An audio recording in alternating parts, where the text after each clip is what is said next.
የሶስት ወር ቻሌንጅ በሰጠዋችሁ ላይ ሶስቱን ነገሮች ማስተር ማድረግ የግድ ይላችኋል ብዬ ነበረ።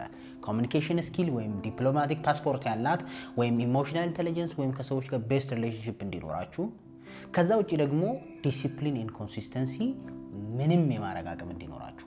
ዲሲፕሊን ኤንድ ኮንሲስተንሲ የሌለው ሰው ምንም አቺቭ ማድረግ እንደማይችል በጣም ብዙ ጊዜ ደጋግሜ ያወራቻለሁ። ዲሲፕሊን ኤንድ ኮንሲስተንሲ አይደለም ጥሩ ነገርን ቀርቶ መጥፎ ነገርን እንኳን ለማድረግ ዲሲፕሊን ኮንሲስተንሲ ያስፈልጋል። አንድ ሰው መጥፎ ሰው መሆን ከፈለገ ኤቭሪዴ ማድረግ አለበት፣ ማስተር ማድረግ አለበት ያን ነገር። አይደለም ጥሩ ነገር የራሱ በጣም ብዙ ቻሌንጅ እንዳለ ሆኖ ክፋትንም ሱስንም ምንም ነገርን አንድ ሰው የሆነ ነገር ላይ ጎበዝ ሆኖ ካያችሁት እዛ ነገር ላይ ኮንሲስተንስም ዲሲፕሊንም አለው ወይም ደግሞ ነበረው ማለት ይቻላል። ዲሲፕሊን ኮንሲስተንሲ የሚለውን ቃል በየቦታው ነው የምትሰሙት፣ ግን ምን እንደሆነ ራሱ በትክክል ማየት አለብን። ምንድነው ዲሲፕሊን? ምንድነው ኮንሲስተንሲ? ዲሲፕሊን ማለት ያልነውን ነገር ቢከብደንም ቢደብረንም የማድረግ አቅም ማለት ነው። ኮንሲስተንሲ ደግሞ ማለት ያልነውን ነገር ኤቭሪዴይ ማድረግ ማለት ነው። ስለዚህ ዲሲፕሊን ያስጀምራል፣ ኮንሲስተንሲ ደግሞ ባህሪና ማንነት ያደርገዋል ማለት ነው። አንድን ነገር ለዚህ ነው አንዳንድ ሰዎች በዲሲፕሊን ይጀምራሉ፣ ኮንሲስተንሲ ስለሌላቸው ግን ይወጣሉ። ለምሳሌ ስፖርት ትጀምራለህ፣ የመጀመሪያ ቀን ብዙ ነገር ትሰራለህ፣ አንድ ሳምንት ብዙ ነገር ትሰራለህ፣ ከዛ ትተወጣለህ፣ ኮንሲስተንሲ የለህም ማለት ነው። ዲሲፕሊን ያስጀምራል፣ ደጋግመን እንዳወራን፣ ኮንሲስተንሲ ያስቀጥላል። ይህን ደግሞ በኮንፊደንስ ነው የምነግራችሁ። ሰው ዲሲፕሊንድም ካልሆነ ኮንሲስተንትም ካልሆነ ምንም እጁ ላይ የሚያሳካው ነገር የለም። ምክንያቱም ምንም ነገር ያለ ቆይታና ያለ ታይም ያለ ትዕግስት ስለማይመጣ ማለት ነው።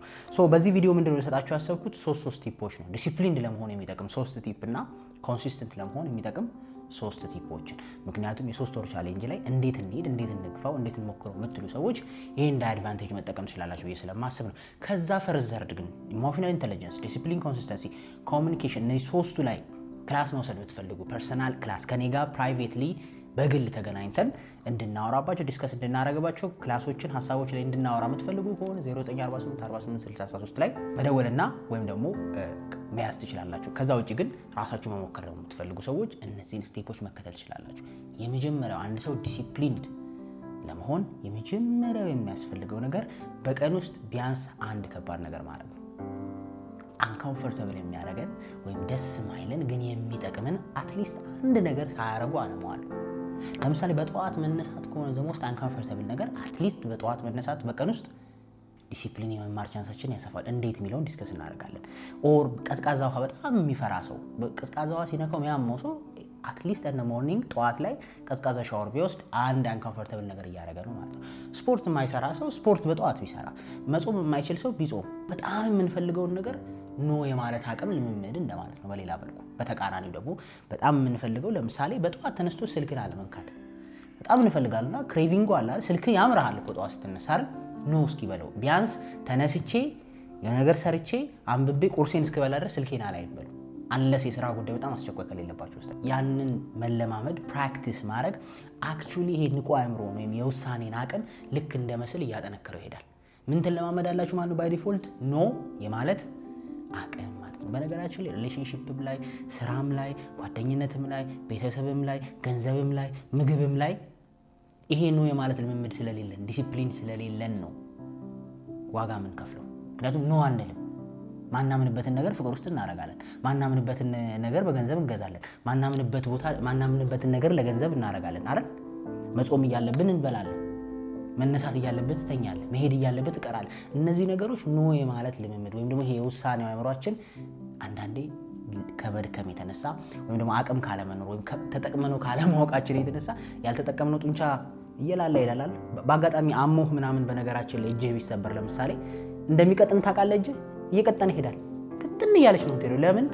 አክቲቪቲስ ላይ ልክ እንደዛው ይሄ የመወሰን አቅም ሎጂካል ብሬን የሆነ ነገር ዲሳይድ የማድረግ የሎንግ ተርም ነገርን የረጅም ጊዜ እቅድን አስቦ ዛሬ ላይ ለሚመጡ ነገሮች ኖ ለማለት አቅሙ በተጠቀመው ቁጥር ነው እየበረታ የሚሄደው። ከባባድ ውሳኔዎችን በወሰንክ ቁጥር ነው። ለምሳሌ ትናንት 100 ብርን አልፈልግም በ100 ብር ስራ አልሰራም ያልከውን ስራ ነገ 100 ብር ስራ ሲመጣ አይከብድህም እንቢ ማለት አይደል? ለምን?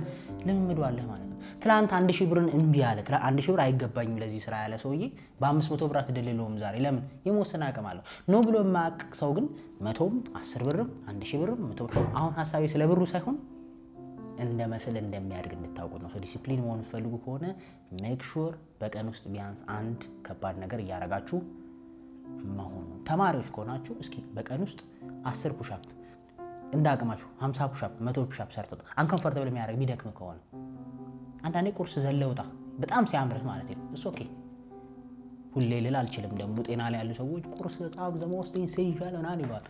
የሚጾሙ ሰዎች ግን እንግዲህ ቤተክርስቲያን ሰዎች 255 ቀን ምሳ ነው ይበሉት። እንደውም በጣም ነው የሚያምረው ወዛቸው ራሱ አዶን ነው። አንዳንዴ ሳይንስና እንትን ምንድነው የሚባለው አታክ የተደረጉ ስለሚመስላቸው ስነ ምግብ ላይ ያሉ ሰዎች ኖ ሊሉ ይችላሉ። ፐርሰናሊ ግን እኔ አሁን ትልልቅ የቤተክርስቲያን አባቶችን ሳይ በጣም በቃ ለምን አይከሱም ለምን አይጎሳቆሉም እላለሁ።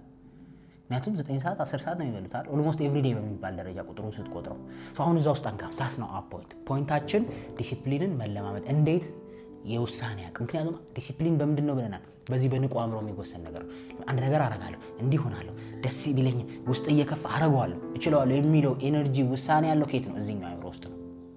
ዘሞር ይሄን ጠንካራ ባረከው ቁጥር ለውሳኔ ባዘጋጀው ቁጥር የመወሰን አቅም እየጠነከረ ስለሚሄድ ዲሲፕሊን የመሆን ቻንስ ሰፊ ነው። ሰዎች እንደ ቲፕ ሰደቱ። ሁለተኛ ቲፓችን ተግባርህን ከስሜት ዲታች አድርገው ወይ ነጥለው። ተግባርን ከስሜት መነጠል። ስሜት ምንድን ነው? ስሜት በአእምሮና በሰውነት መሀል ያለ ድልድይ ነው። በአእምሮአችንና በሰውነታችን መሀል ያለ ድልድይ ነው።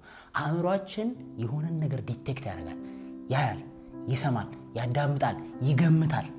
ቀጥሎ ሊመጣ የሚችል ከምን አንጻር? ከደስታና ከህመም አንጻር።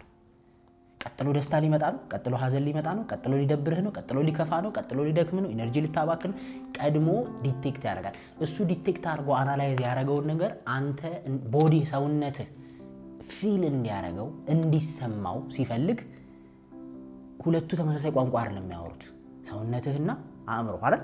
ስለዚህ በኬሚካል አማካኝነት አእምሮ ያሰበውን ሰውነት ፊል እንዲያደርገው ይደረጋል ማለት። አእምሮ ለምሳሌ ያ ነገር ያስፈራል የሚል ዲሲሽን ላይ ከደረሰ የፍርሃት ሆርሞን ሰውነት ውስጥ ይለቀቃል። ሼክ ታደርጋለህ፣ ልብ ምት ይጨምራል፣ ትፈራለህ፣ ወደ ኋላ ትላለህ ምናምን። ድብርትም እንደዛው፣ ስትረስም እንደዛው ኮርቲዞል ሆርሞን ይለቀቃል። ሶ ኦልዌይስ አእምሮ ፕሪዲክት የሚያደርጋ ማሽን ነው ማለት ነው። ለምሳሌ ቆንጆ ምግብ እዚህ ኪችን ውስጥ ገብቼ እየሰራው ቢሆን እንደምትበላ ያስባል አእምሮ አይደል? ስለዚህ ምን ይሆናል? ደስ ይለዋል፣ ይጓጓል። ኦኬ ሶ ፊል አላረክም የተሰራ ያለው ምግብ ሽታውን አሽት ምንም እንኳን አእምሮ ኦኬ ሶ ኪራ እየሰራ ነው፣ ሶ ምሳ ደርሷል፣ ልንበላ ነው፣ ሶ ዩ ቢ ሃፒ ሰውነት ምናምን አይደል? ማትወደው ምግብ እየሰራው ምናምን ነው የሚለው። ለምን መሰለህ? ፕሪዲክት ያደርጋል ቀጥሎ የሚመጣው። ስፖርት ስትለው ይገምታል፣ ሊታገል ነው ደግሞ እዛ ሄዶ። ስለዚህ ድብርት ፊሊንግ ይለቅብሃል ሰውነት ላይ፣ አስጠላኝ ብለህ ትቀራለህ። ስለዚህ ኦልዌይስ ሰውነት ውስጥ ፊል የምታደርገውን ስሜት ኦልዌይስ ነው ያልኩት። ሁልጊዜ የምታምነው ከሆነ ምንም ማድረግ አትችልም ማለት ነው። በዚህ እስር ቤት ውስጥ ትገባለህ ማለት ነው። አንዳንድ የሚጠቅሙ ነገሮች ለአእምሮ አንኮምፎርታብል ሊሆኑ ይችላሉ። ስለዚህ ለአንተ የሚለቅብህ ድብርት ነው፣ ነገርየው ግን ይጠቅምሃል። ለአንተ የሚለቅብህ ፍርሃት ነው፣ ነገርየው ግን ይጠቅምሃል። ለአንተ የሚለቅብህ ተዋው ነው፣ ለአንተ ግን ይጠቅምሃል። ለአንተ የሚለቅብህ ደስታ ነው፣ ለአንተ ግን ይጎዳሃል። ደስ የሚል ነገር እኮ አለ። ለምሳሌ የሚቅም ሰው፣ የሚጠጣ ሰው፣ የሚያጨስ ሰው እኮ አእምሮ አንዴ ሲቅባት ሴቭ አረጋታል። ከዛ ልክ ሰዓት ወስድ ዲስቲክ ፕሮሰስ ሲያደርግ እሷን ደስታ ትዝ ይለዋል ወይ whatever የሚሰሙ ስሜቶች ሂድ ይላል። በቃ ሰውነት ጉጉት ይላል ለዛ ነገር። ስለዚህ ታረጋዋለህ ሄደ። ስለዚህ ሁልጊዜ ኢሞሽን የሚባለውን ነገር ማመን አያስፈልግም ማለት። ለምን ካላችሁኝ አእምሮ የተሳሳተ ነገር ፕሮሰስ አድርጎ ከሆነ ፊልም የምታደርገው ስሜት የተሳሳተ ሊሆን ስለሚችል፣ ስለዚህ ተግባርህን ከስሜት የመነጠል አቅም ያስፈልጋል። ከተግባርን የስሜት ስለዚህ ሰው እየደበረው የሆነ ነገር የማድረግ አቅም ሊኖረው ይገባል። ከስሜት ከነጠለው ስሜቱ የሚያዳምጥ ከሆነ ግን አያደርገው። እስኪ ማን ነው በጠዋት ከእንቅልፉ መነሳት በደስታ ሊያደርግ የሚችል ሰው? እኔ እንጃ። አይ ዶንት ቲንክ ሶ። ማናችንም ኦ ማይ ጋድ እያልክ አትነሳም። ካልጋ የምትነሳው የሆነ ይጫጫናል፣ ይከብዳል። ግን ሙቭ አድርገህ ፑሽ አድርገህ ስትወጣ እየተው ይሄዳል። የሚገርምህ በንቁ አእምሮ የምትወስናቸው ነገሮች ዲሲፕሊን ይባላሉ። ወደ ድብቁ አእምሮ ክፍል ወደ ልማድ ደግሞ የሚወስዱ ነገሮች ወይም ማንነት የሚያደርጉት ኮንሲስተንሲ ይባላሉ ብለናል አይደል? ስለዚህ ኮንሲስተንሲ ላይ ደርሰህ ልማድህ እስኪሆን ድረስ ኦልዌይስ ከአእምሮ ጋር ትግል። ምናልባት አሁን ፐርሰናሊ ኤክስፒሪየንስ በጠዋት መነሳት ደስ እያለኝ ባልነሳም ባልፈልግም ግን እነሳለሁ። ልማድ ስለሆነ ግዴታዬ ነው። ኦልሞስት ሰውነቴ በጠዋት መነሳትን እንደ ፕሮግራም ይዞታል። አልጋ ላይ እኔ ብታስተኛኝ ጠዋት እንደዚህ አይነን ገልጬ ደነዝዛለሁ እንጂ እንቅልፍ አይወስደኝም። ጠዋት ላይ በቃ ሬር ነው እኔ ሙስል። ለምን ካልከኝ ረጅም ጊዜ በእናቴ ምክንያት በጣም ትወድም በጠዋት ነው የምታስነሳን ተማሪ ሆነን ቀልድ አታውቅም። በቃ 11 ሰዓት ስትነሳ ተነስ ትባላለህ፣ ትነሳለህ በጠዋት ስንት ላለህ ቃንተ ታረጋለህ ምናምን ሬዲ ነው። በቃ እኔ በህይወቴ አርፍጄ አላውቅም ትምህርት ቤት። በቃ አይቻልም እኛ ቤት እንደ ህግ ከሷ ስትወጣ ወደ ስራ አብረህ ትወጣለህ። 1 ሰዓት ተኩል ትምህርት ቤት ሄደህ ቁጭ ልትል ትችላለህ ግቢ ውስጥ። ያለ እንዳለብኝ አይታል ለረጅም ጊዜ በግድም ይሁን በዱላም ዲሲፕሊን እንዳርጋኛለች። ስለዚህ አሁን ላይ ብዙ ነው በጠዋት መነሳት አልቸገርም። የምር ከአንጀቱ ስትረግል የሚያደርግ ሰው የለም በጠዋት መነሳት። ስለዚህ ፑሽ ካረገ ግን መልመዱ አይቀርም። አንድ ልማድ ምን ያህል ጊዜ ለመገንባት ይቆያል፣ በምን ያህል ጊዜ ይገነባል፣ እንደየሀቢቱ ፕሮሰስ ይወስዳል። ከ66 ቀን እስከ 1 ዓመት ነው የሚለው። ቀላል ሀቢቶች እስከ 66 ቀን ይፈጁዋሉ። ከበድ ያለ ማንበብ፣ ስፖርት መስራት ምናምን ትላቸው ደግሞ 260 ምናምን ቀን ይፈጃሉ ይላል በጥናት ደረጃ። ስለዚህ ለዛ ነው አንዳንድ ከባድ ነገሮችን ከሆነ የምትሞክሩት በቀላሉ ልማዳችሁ ላይ ሆነ ይችላል። አንዳንድ ሰው ያስቀኛል 21 ቀን ይልሃል። እንዲህ የሚባል ነገር የለም። ኤግዛክት 21 ቀን ሲሆን አትለምደው። ትንሽ ልትሻሻል ትችላለህ። እንደየምኑ ነው እዚህ አእምሮ ውስጥ እንዳለው ያ ለዛ ልማድ ወይም ለዛ ድርጊት እንደሰጠኸው ቦታ ያ ነገር እንደሚሰጠው አቅም። ከዛ ውጭ ደግሞ እንደ እድሜ አንድ ሰው በጠዋት መነሳት ልጅን ማስተማርና ትልቅ ሰው ማስተማር እኩል አይደለም። ይሄ ምንም ፋክት ነው። ስለዚህ ራሱን ቦታ ይዛል። ስለዚህ ዲሲፕሊን መሆን ትፈልጉ ከሆነ ከስሜት ዲታች ማድረግ አለባችሁ። በተወሰነ መልኩ መመርመሪያ ያስፈልጋል ስሜቱ ከየት ነው የመጣው ብሎ። አዘርዋይስ ዲሲፕሊን መሆን አይቻልም። ከዛ ውጭ ሶስተኛው በትንሹ መጀመር ነው። ምክንያቱም አእምሯችን ጥቃቅን ነገሮችን አርገን ውጤት ስናመጣ ሲያይ ያምንናል እኛን ለትልልቅ ስራ። ጥቃቅን ነገሮች ለምሳሌ ለዛ ነው ሎወር ሌቭል ዲሲፕሊን ስትጀምር አልጋህን አንጠፍ አይደለም የሆነ ነገር አርግ 2 ፔጅ አንብብ ምናምን የሚባለው። 2 ፔጅ ማንበብህ እየደበረህም ቢሆን ማድረግህ ለአእምሮ የሚሰጥ ትሬኒንግ አለ። አለበለዚያ አግሬሲቭሊ ልምጣ ካልክ አእምሮም አግሬሲቭሊ ይመጣብሃል፣ አትችለው። ምክንያቱም የብዙ ዓመት ልምድ አለው። አንተ ገና ዲሲፕሊን ለመሆን የወር ልምድ ነው ያለ። አእምሮ ግን ዲሲፕሊን ባለመሆን 5-6 ዓመት ቆይቷል። ናቹራል ዲዛይኑም ደግሞ ዲዛይን ሲደረግም አንተን ከኮምፈርት ዞን ውስጥ መጠበቅ ነው አይደል? አዲስ ነገር እንድታረግ አይፈልግም። ባይዘው አእምሮ የለመዳትን ነገር ይዞ መኖር ነው ይፈልገው፣ ሰርቫይቫል ስለሆነ። ስለዚህ ትንንሽ ነገሮችን መጀመር አንዱ ሄልፕ የሚያደርግ ነገር ነው ብለናል። እናስባለን። እነዚህ 3 ሲፖች ዲሲፕሊን መሆን ፈልጉ ሰዎች እንደ መነሻ መጠቀም ትችላላችሁ። ከዚህም ውጪ ዲቴይል እና ሰፊ የሆኑ ኮንሰፕቶች አሉ። ፈርዘር ሪሰርች አድርጉ። ኮንሲስተንት ደግሞ ለመሆን አንድ ሰው ዲሲፕሊንድ በመሆን ይጀምራል፣ ኮንሲስተንት በመሆን ይጨርሳል አለን አለ። በጽናት እንደማለት ነው እኮ በአማርኛ ኮንሲስተንሲ አይደል? መጽናት ማለት ነው። አይ ቲንክ በቃ መቆየት የሆነ ነገር ላይ ውጤት መጣም አልመጣም። ባይዘው ጽናት አብዛኛው ለውጥ ያላቸው ነገሮች ጽናትን የሚጠይቁ ናቸው። ለምሳሌ አትክልት ዘርተህ ገበሬው ወይም ደግሞ አንተ ቤት ውስጥ ዘርተህ የሆነ ያክል እኮ አይበቅልማ፣ በዲሲፕሊን ተከልከው አይደል? ዲሲፕሊኑ ደግሞ በጽናት ካልቀጠለ ውሃን ካላጠጣው ምናምን እስኪበቅል ምንም የምታየው ነገር የለም። ኢቭን ውጤት ሳታይ፣ ኢቭን ሽልማት ሳታይ፣ ዩቲዩብ ጀምረህ መክፈል ሳይጀምረህ፣ ቪዲዮዎቹ መታየት ሳይጀምሩ ኮንተንት ክሬት ማድረግ ጀምራችሁ 700 ሰው ቪው፣ 600 ቪው፣ 100 ቪው፣ 220 ቪው እያለ መታገል ማለት ነው። ተስፋ እያደረጉ ጽናት ማለት ያ ነው። ዴፊኒትሊ እንደዛ አይነት ኢነርጂ ለማምጣት ወይም ደግሞ ያንን ማንነት መገንባት የምታስቡ ከሆነ የመጀመሪያው ክሊር የሆነ ግልጽ የሆነ ምክንያት ይኖራችሁ ለምትጀምሩት ነገር። ሰው ኮንሲስተንት ለሆነ ነገር ለመጽናት በቂ ምክንያት ያስፈልጋል። ጽናት ከምክንያት ጋር የሚገናኝ ነገር ነው። መጽሐፍ ቅዱስ ላይ ያሉ ብዙ ሰማዕታት፣ ሐዋርያት አይደለም ቅዱሳን ጽናታቸውን ያመጣው ምክንያታቸው ነው፣ የክርስቶስ ፍቅር ነው። በቃ እሱ ነው፣ ምንም ሌላ ነገር የለውም። ጽናታህን የሚያመጣው ጠንካራ ያለ ልብ ውስጥ ያለ ነገር ማለት ደግሞ እምነትህ፣ ተስፋና ፍቅርህ ጋር የሚገናኝ ነገር ነው ብዬ አምናለሁ። እቺ የኔ ኤክስፕላኔሽን ነች። ባይዘው የትኛው መጽሐፍ ላይ ያለ ብዬ አላምንም። እኔ የምረዳበት መንገድ ግን ኢነፍ ምክንያት ማለት ለእኔ እምነት፣ ተስፋ፣ ፍቅርህ የሚያርፍበት ቦታ ማለት ነው። ልጅህ ኢነፍ ምክንያት ሊሆን ይችላል ብዙ ነገር ለማድረግ እዚህ ምድር ላይ። እምነትህ፣ ተስፋ፣ ፍቅርህ ያለበት ቦታ ነው። ሃይማኖትህ፣ የክርስቶስ ፍቅር፣ እምነት፣ ተስፋ፣ ፍቅር ያለበት ቦታ ነው አይደለም? የትዳር አጋርህ እምነት፣ ተስፋ፣ ፍቅር ያለበት ቦታ ነው። የእምነት ስል ያኛውን እምነት ማለት አይደለም፣ የፈጣሪን አይነት እምነት አይደለም። ስራ ላይ እምነት፣ ተስፋ፣ ፍቅር ያለበት ቦታ ከሆነ ነው ጸንተህ የምትቀጥለው። የምትወደው ስራም ከሆነ ተስፋ ያለ ስራ ከሆነ አይደለ? እምነት ደግሞ እንዳለህ እንደሚለወጥ የምታምነው ስራ ከሆነ ትታገላለህ፣ አታቆምም። ሰዎች እብድ ነው እስኪሉ ድረስ ትቀጥላለህ። ያመዋል እንዴ በቃ ለምን ሌላ ስራ አትጀምርም?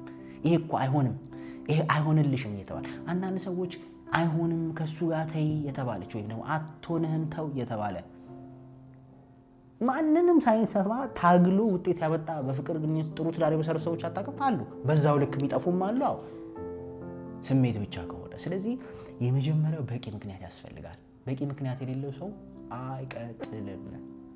ብዙ ጊዜ እኔ ከምጠይቃቸው ነገሮች ውስጥ ተማሪዎቼንም እንዲህ ሊያዋሩኝ የሚመጡ ሰዎች እንትን ልጀምር አስበኝ እንትን ብሰራ በጣም የሚያሳስበኝ ምክንያታቸው ነው። ለምን ነው የሚጀምሩት? ማለት ምን ለምን በቃ ሲስተማቲካሊ የሚጠይቀው ጥያቄ ነው። ገንዘብ ነው ችግርህ? ገንዘብ ባይ ዘ ዌይ በቂ ምክንያት አይደለም። ብዙ ሰዎች በቂ ምክንያት አድርገው ያስቡታል። ለምን ድህነት ሞቲቬት ካላረገ ምናምን ይላሉ ብዬ ትላንት ስጠቀሙ ነበረ። ባይ ዘ ዌይ ብዙ ሰው ድህነት ሞቲቬት አያደርገው። የሚያረገው ምን ከሆነ መሰለ የሚውለው ጥሩ ቦታ ከሆነ ነው ድህነት ሞቲቬት የሚያደርገው። ጓደኞቹ ጥሩ ከሆነ እልህ ሊይዘው ይችላል ለመለወጥ የእነሱን ህይወት ለመኖር። ካላየህ ድህነቱ ብቻ ከሆነ የምትኖረው ግን በቃ ለአንተ ዓለምህ ነው። ከዛ በላይ አትመኝም። ለመመኘት ክፍተት ይፈልጋል። ፒክቸር ኢማጂኔሽን ይፈልጋል ለመመኘት።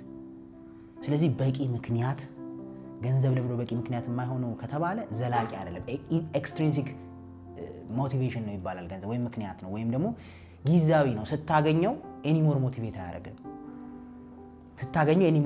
አያደርግም። ሌላ ነገር ትፈልጋለህ። ግን በዋነኛነት ሰው ፎከስ ማድረግ ያለበት ኢንትሪንሲክ የሆነ ምክንያት ነው። ሰው መጣ ቀረ ረዳኝ ዓለም ተገለበጠ አልተገለበጠ የምትወደው ነገር ከአንተ ጋር የሚጸና የሚዘልቅ ነገር። እኔ ፍቅር ግንኙነታችሁን በዚህ መልኩ ብታዩት ጥሩ ነው ባይ ነኝ። እውነት ለመናገር እግረ መንገዴን ፐርሰናል ዴቨሎፕመንት ላይ ኤኒዌይስ ሰው የመጀመሪያው በቂ ምክንያት ይኖራችሁ። ስራም ጀምሩ፣ ቢዝነስም ጀምሩ፣ ሪሌሽንሺፕም ጀምሩ፣ ትዳርም ጀምሩ። ዋት ኢዝ ዮር ሪዝን? ኮንሲስተንትሊ እዛ ትዳር ላይ ታግለ ያን ችግር እየፈታ ለመቀጠል የምታስብ ከሆነ በቂ ምክንያት ሊኖር ይገባል። አለበለዚያ ትሰለቻለች፣ ይደክማል። ምንድነው ብትሄድስ እኔ ሴት ሞልቷል ትላለህ። አንቺም በቂ ምክንያት ከሌለሽ የጀመርሽበት ጀስት ወይ የሆነ አቋሙ የሆነ ነገር ከሆነ የሚሰለቹ ናቸው እነዚህ በቂ ምክንያቶች አይደሉም። ስለዚህ ወይ ሲጨቃጨቅሽ ወይ ገንዘብ ሲያጥረው ወይ የሆነ ነገር ሲመጣ ያስጠላሻል። ለምን? በቂ ምክንያት የለሽም። ገንዘብ አቶም ተጨቃጭቆም ታሞም ጸንተሽ ልታስታሚው ልትቀጥይ የምትችይው ምን ካለ ነው?